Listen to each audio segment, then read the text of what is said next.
I thought my wife was cheating.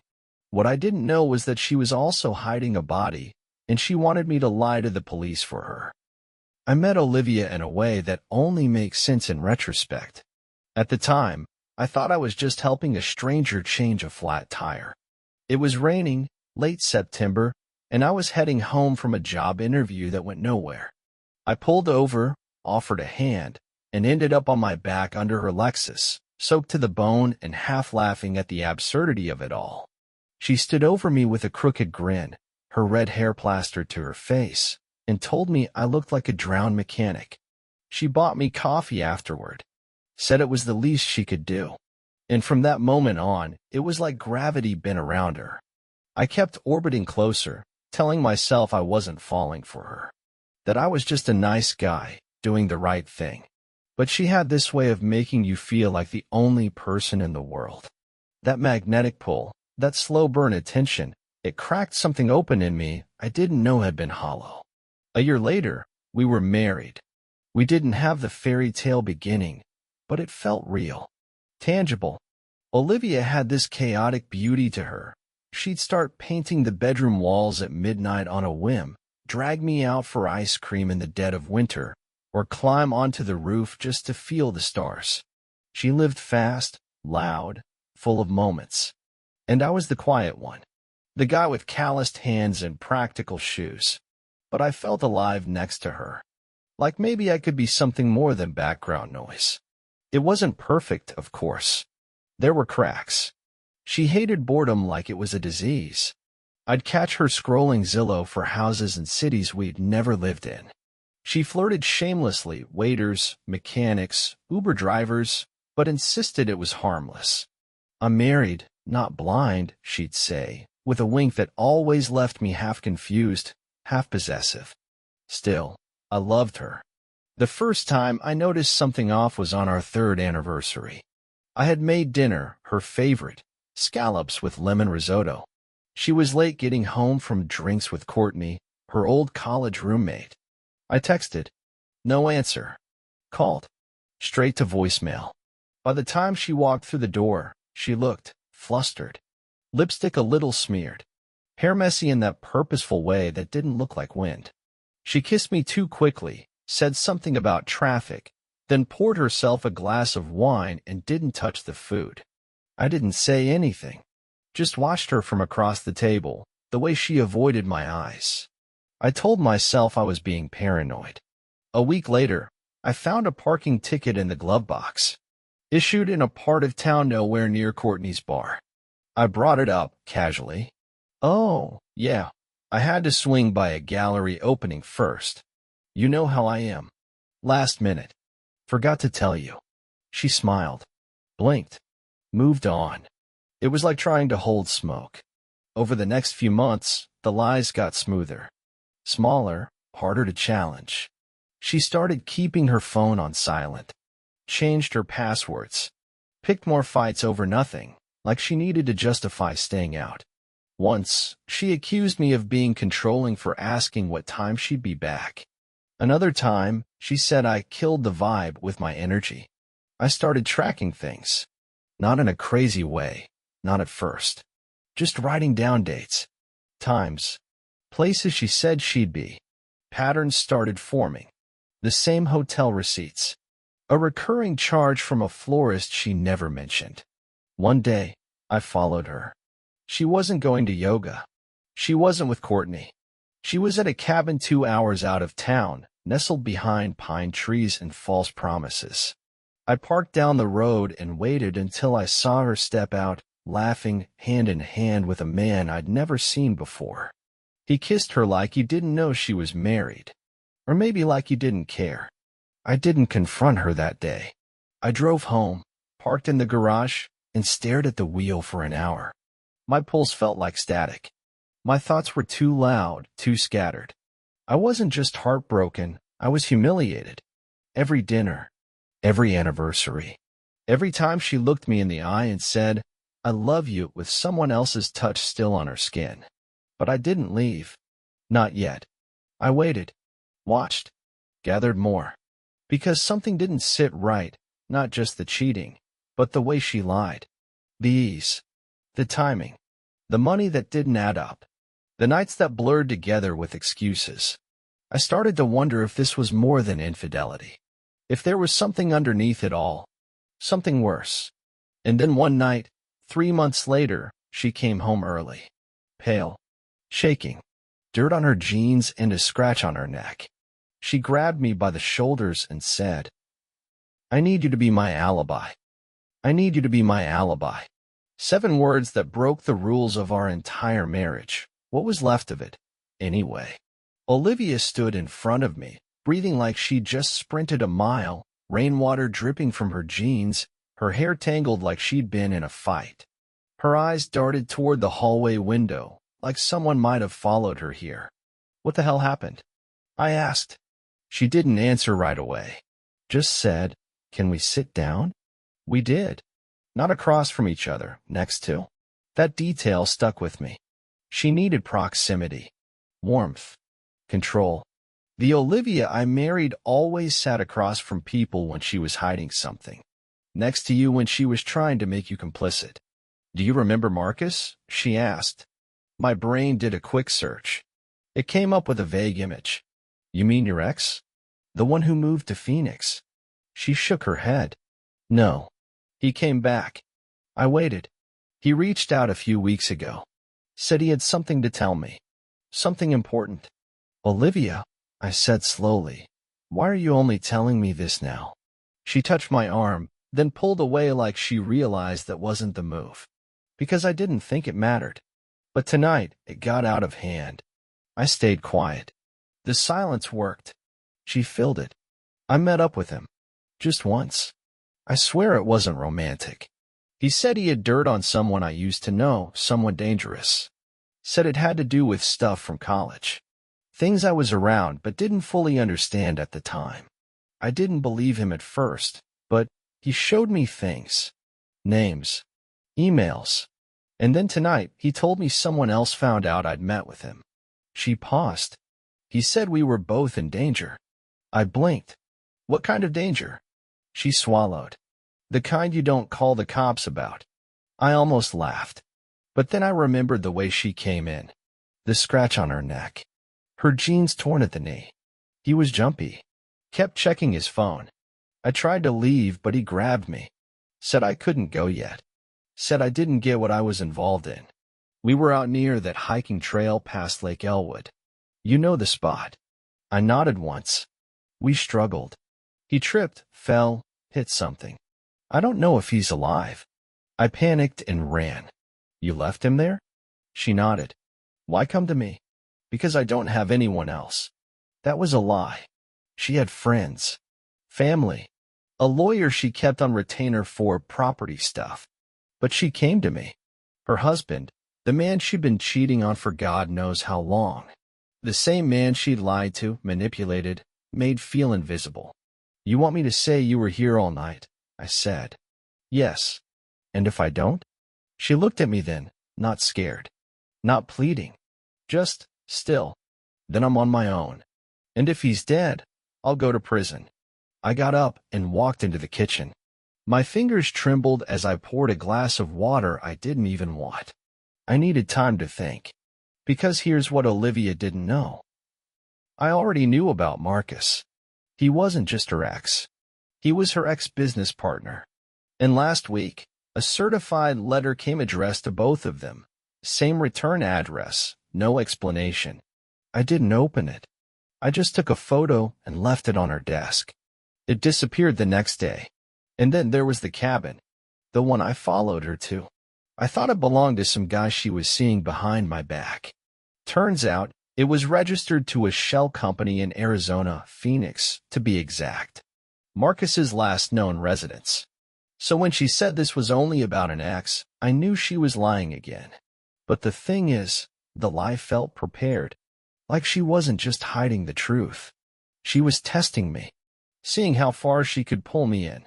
Was Marcus even out there at all? Or was this something else entirely? Later that night, when Olivia finally fell asleep, still in her clothes, still clutching her phone, I did what I swore I'd stopped doing months ago. I went through her messages. She deleted everything recent. Predictable. But she forgot one thing. Her deleted folder wasn't empty yet, just waiting to be auto-cleared in a few days. I read every message from Marcus. Most were vague. Paranoid. He mentioned being followed. Asked if she still had access to the archive. Asked if she ever told me about what happened with Theo. Theo? No explanation. And then, the last message from 2 nights ago. If anything happens to me, it won't just be you they come for. He'll be dragged into. He's already part of it. Don't pretend he's not. My name wasn't in the message, but I knew exactly who he meant. I looked over at her, asleep on the couch. Peaceful, like none of it touched her.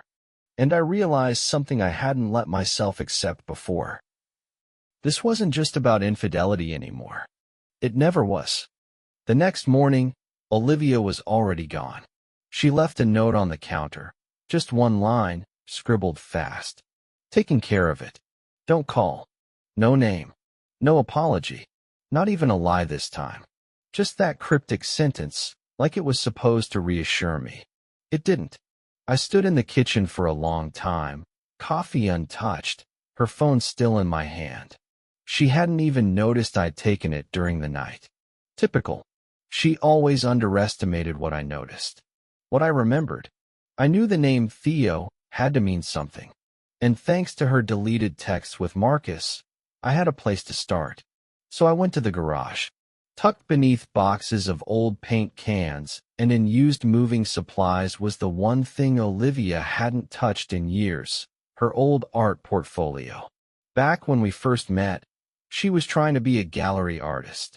That dream died sometime after our wedding, but she still kept the prints, sealed in plastic sleeves. I flipped through them until I found it. An ink sketch, barely finished, labeled only with a name in the corner, Theo Moreland. I didn't recognize the name, but something about the date, 2015, stood out. That was the year she left grad school abruptly. She told me it was a creative burnout. Now I wasn't so sure.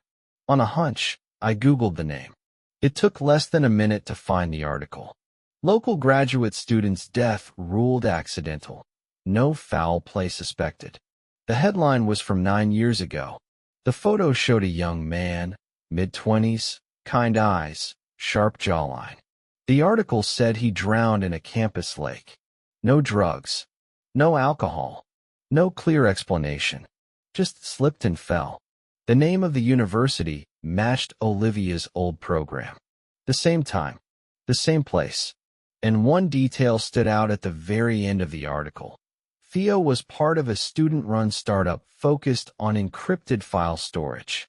A project that, apparently, vanished after his death.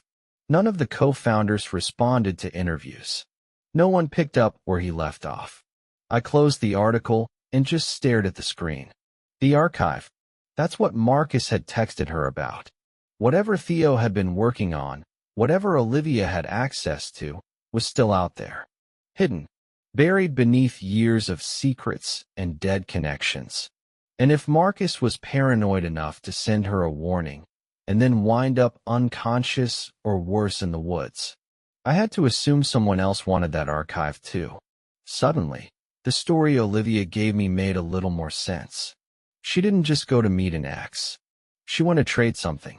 Or maybe to negotiate. And now someone was tying up loose ends.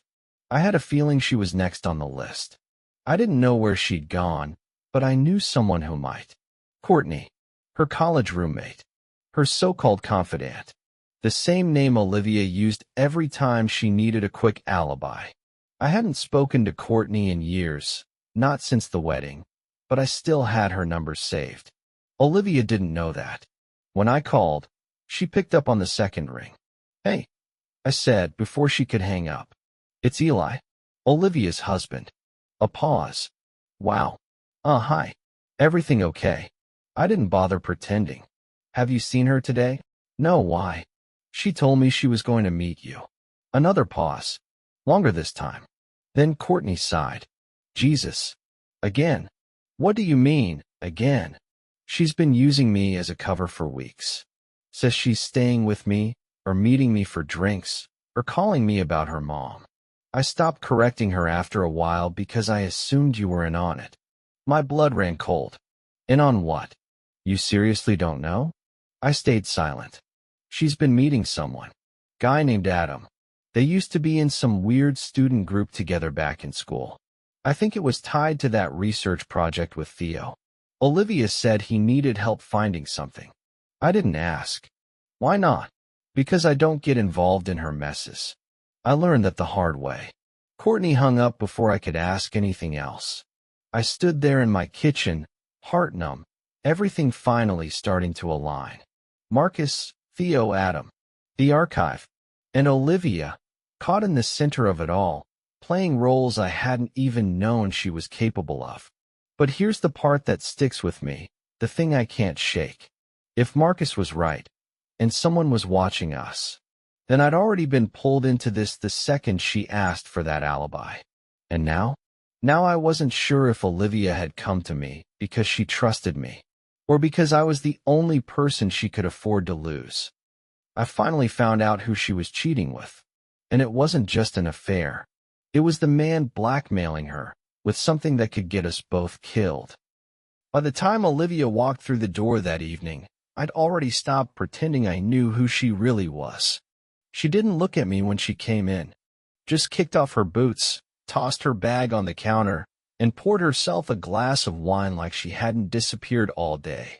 Like we were still playing house, and she hadn't dragged me into something far bigger than either of us understood. I took care of it, she said finally, without looking up. What does that mean? It means you don't need to worry about Marcus anymore. My chest tightened. He's dead, isn't he? She didn't answer. Just took a sip, then shrugged. What would you have done? I didn't respond. I couldn't. She came and stood in front of me, voice quiet. Are you going to cover for me or not? And I swear to God for a second, I almost said yes. Not because I believed her, but because some more part of me still loved her. Still wanted to believe the version of her I fell for under a rainy sky and a broken-down Lexus was real, not just a character she played while running from a life she never wanted. But then the doorbell rang, and the world tilted. Olivia went rigid, wine glass frozen halfway to her lips. She looked at me, not panicked, not scared, just calculated. I'll get it, I said. The man on the other side of the door looked familiar, but I couldn't place him at first. Dark hair, clean cut, mid-30s, confident in that annoying, effortless way. He smiled when he saw me, but it wasn't warm. Eli, right? He said. I'm Adam. That name. From Courtney's warning. From Marcus's texts. From whatever rabbit hole Theo's death had opened. I nodded, stepping aside. He walked in like he owned the place. Like he'd been here before. And that's when it hit me. He had. I'd seen him. Once. Months ago. Driving away from our house in the early morning, just as I was coming back from a run. I thought he was a delivery guy or a neighbor passing through. But now, the image sharpened in my mind. He was wearing the same leather jacket. Same arrogant gait. Same smug smile like he had nothing to hide. Olivia didn't look surprised to see him. She just said, "You weren't supposed to come here." He ignored her and turned to me. "You deserve the truth, Eli. Even if it's late." And then he said it. "I've been sleeping with your wife for over a year." The room went silent. No metaphor. No soft lead-in. Just blunt force honesty, dropped like a grenade in our living room. I turned to Olivia, but she didn't deny it. She didn't cry. She didn't even flinch. "Why I asked. My voice didn't sound like mine. She didn't answer right away. Adam did. Because I know things she needs. Things she's been trying to keep buried for a decade. And she thought keeping me close would protect her. He stepped closer, lowering his voice.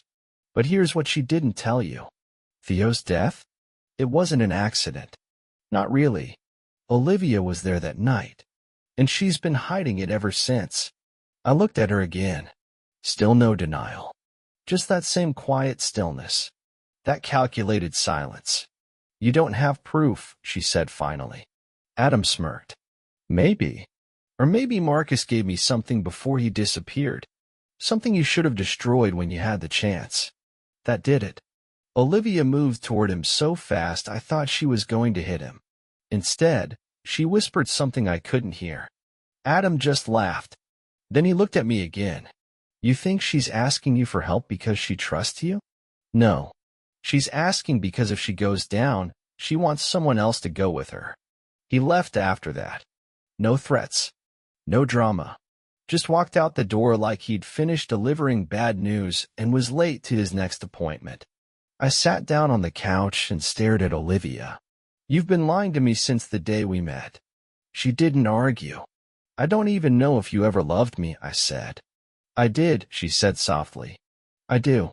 But you still cheated. She nodded. Yes. Why? A long pause. And then, because I knew the person I was with, Adam, couldn't survive in the world I made with you. And I didn't want to lose either.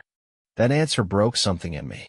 Not because it was cruel, but because it was honest. And now? Now I'm stuck. I'm married to a woman who may have killed 2 men and slept with the one person who knows enough to bury her. And me? I'm the quiet, loyal husband being offered a choice between betraying her or being dragged down beside her. I used to think the worst thing that could happen was being cheated on. I was wrong. The worst thing is realizing you were never really chosen to begin with. The next morning, Adam made his first move. I woke up to the sound of Olivia swearing in the kitchen. She was standing in front of her laptop, staring at the screen like it had just delivered a death sentence. It's gone, she said, voice hollow. What's gone? The backup drive, the encrypted one I told you never existed. She turned the screen toward me. A video was playing. It was low resolution, grainy, clearly filmed through a window. But there was no mistaking it. Olivia and Adam. Kissing. Talking. Handing something back and forth. And then the audio kicked in, muffled but clear enough to catch fragments. Theo trusted you. You think your husband won't find out? If anything happens to me, that archive gets released. The video cut off. Then a single sentence appeared on the screen. Tell the truth, or I will. There was no signature. No sender. But we both knew. Adam had just gone from sleeping with my wife to blackmailing her. And by extension, us. Why the hell would you let him record you? I asked, barely holding it together. I didn't let him, she snapped. He was always 5 steps ahead. He made me think I had control. I didn't. The walls were closing in now. If Adam released that video, and whatever else he had, it wouldn't just expose Olivia's affair. It would tie her to Theo's death. Maybe Marcus's too. And me? I'd be the guy who helped her cover up a crime. Whether I meant to or not. We need to leave, she said suddenly. Leave. Disappear. I still have access to some money. Enough to get us out of the country for a while. Mexico, maybe. Or Lisbon. We start over. I laughed, bitter and raw. You want me to run away with you now? After everything? She looked at me. And for once, I saw fear not for herself, but maybe, just maybe, for me. If you stay, you go down with me, she said. I looked away, because I already knew that. I'd known it since the second I didn't call the cops when she asked for an alibi. Since the moment I kept her secrets instead of saving myself. But something inside me still wanted to fix this. To understand it. What was Theo working on? I asked. What is the archive, Olivia? She didn't answer at first. Just pulled a folder out from the bottom of a drawer, one I hadn't seen her open in years. Inside were old photos, handwritten notes, and a scratched-up USB drive. She handed it to me. Theo was paranoid. Thought he could build something to keep people honest. A decentralized archive system. Anonymous file drops. Once something went in, no one could delete it. Not even him. And what's in it now? Evidence, she said. Of things a lot of people didn't want seen. Like what? She hesitated. Academic fraud. Bribes. Assault. Things tied to donors. Professors. Theo had dirt on the entire system. He wanted to force transparency. I ran a hand through my hair, trying to piece it all together. So you helped him? I didn't know what it was at first. I was just the interface designer. But after he died, I kept the access key. I thought it was over. Then Marcus reached out a year ago. He found an old backup. And Adam, he found us. She met my eyes. They all want it. Not because they care about the truth, but because they're in it. Now we were on the same page. Almost. We weren't running from just infidelity anymore. We were caught in the wake of a whistleblower's legacy and people who would burn anyone to keep that archive buried. And Adam? He wasn't bluffing. He wanted control. Maybe money.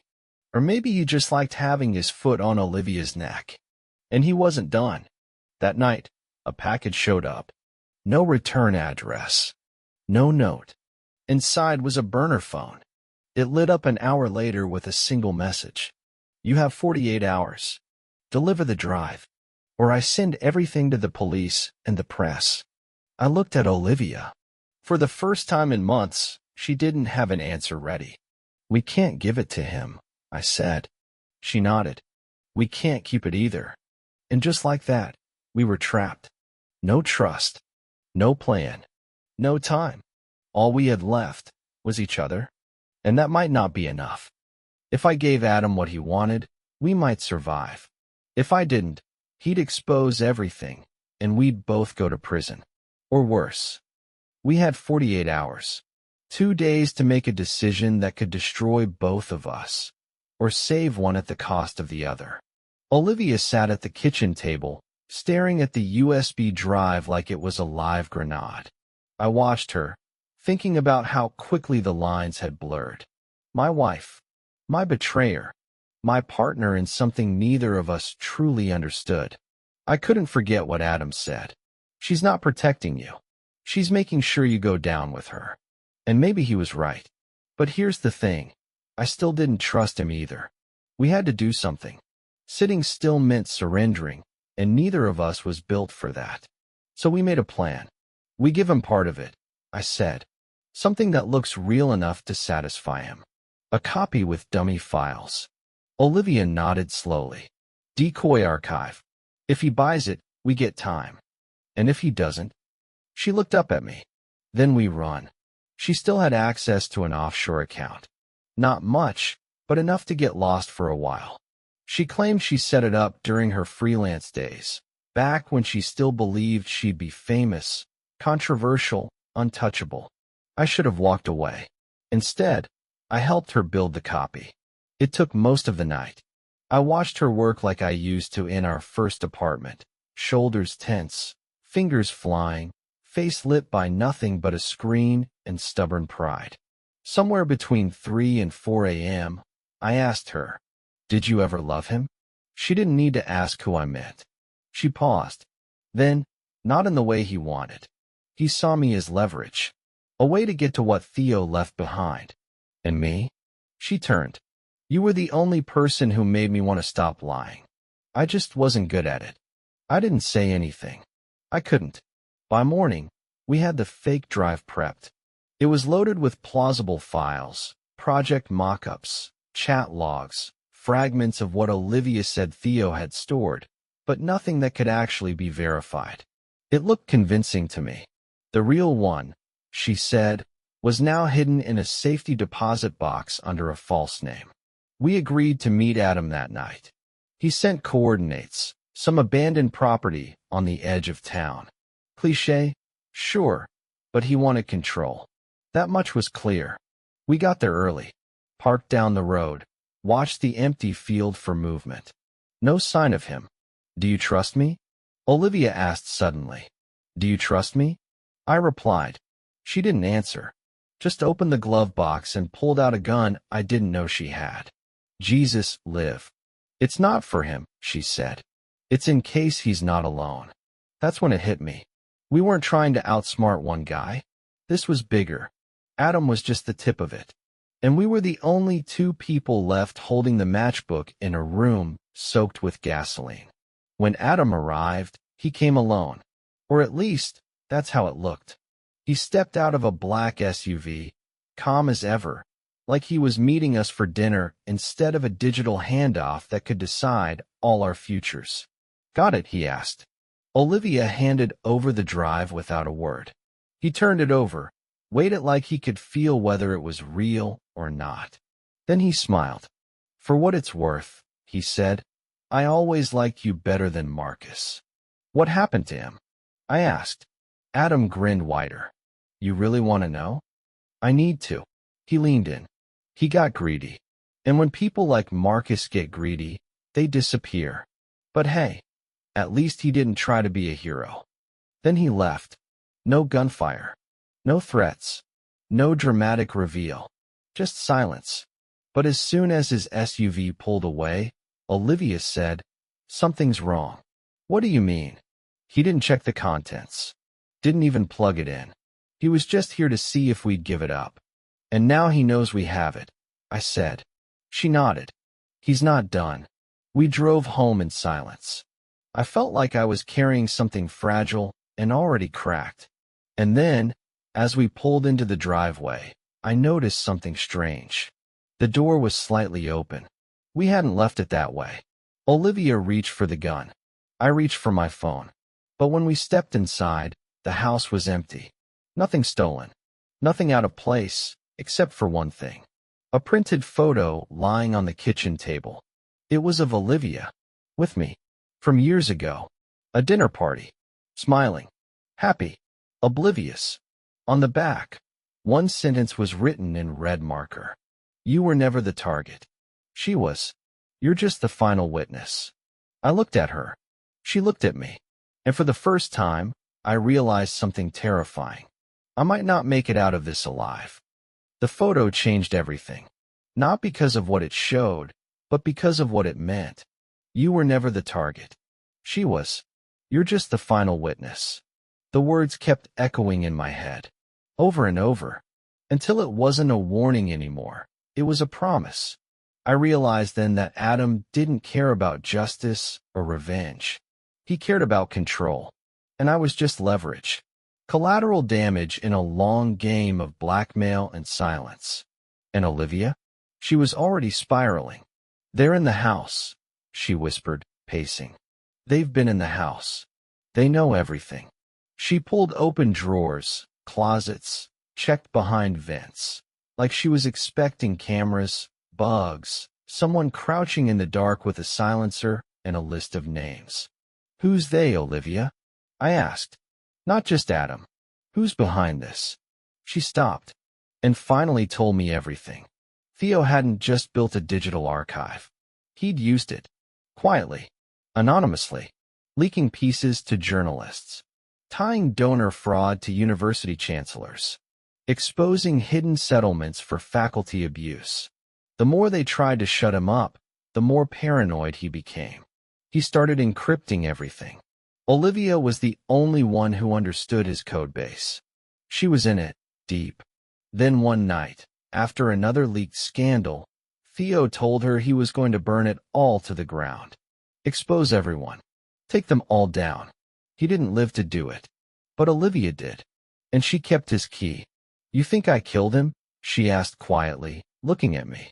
I didn't answer. Because I didn't know. I didn't, she said. But I watched him drown.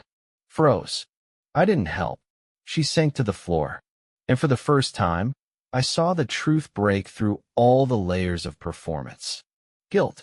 Not regret. Not sorrow. Guilt. I was scared, she whispered. I didn't know how to save him.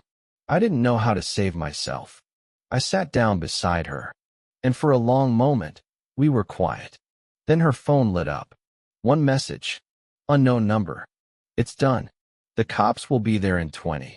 Better pick a side. We both stared at it. My hands went numb. She looked at me. What are you going to do? And here's the part one haven't told you. The part one kept from her. That morning, before we met Adam, I made a copy of the real archive. I sent it to someone else. Not a journalist. Someone clean. An old friend from school who worked at a data rights nonprofit. I didn't know if she'd open it. But I told her if anything happened to me, to read the files and send them everywhere. It was my backup plan. My quiet defiance. I looked at Olivia now, this woman I once believed in.